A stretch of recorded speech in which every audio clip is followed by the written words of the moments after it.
Veterinary technicians. What's the most confusing case a client has ever brought through your doors?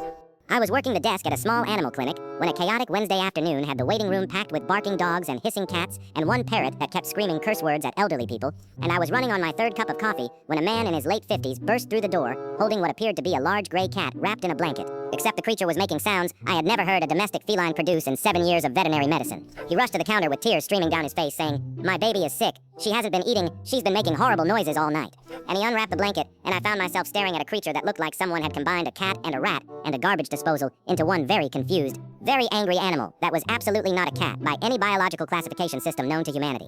It was a possum, a full-grown wild Virginia possum with beady eyes and a mouth full of razor teeth. It was displaying as a stress response, and it was wrapped in a pink blanket with littlesome hearts, while the man stroked its head and called it Princess Fluffybottom. And I stood there trying to process how this man had captured a wild possum, convinced himself it was his pet cat, kept it in his home for months, and brought it to a clinic without once questioning whether the animal he was feeding and talking to every day was actually the cat he had adopted 3 years ago.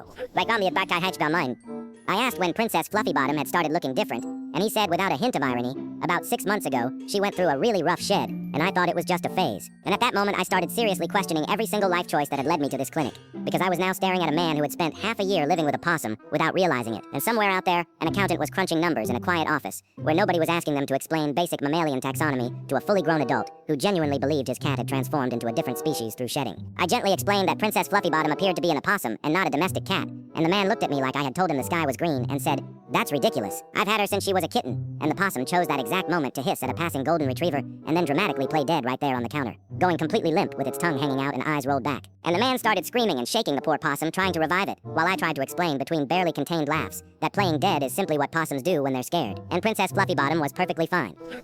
The possum stayed dead for 3 minutes, while the man had a full emotional breakdown in the waiting room. And then it suddenly snapped back to life and tried to climb into a filing cabinet, while the parrot screamed, "What the hell is that?"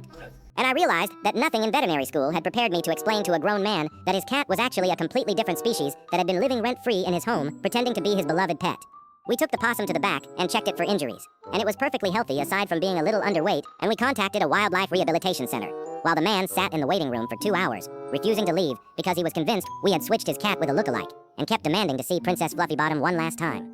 I still think about that possum, and wonder if it ever found its way back to the wild, or if it's out there right now, living in someone else's home, pretending to be their cat. Because honestly, that possum played the role with more commitment than most actual cats I've ever met. What's the craziest thing that's ever happened to you on the job?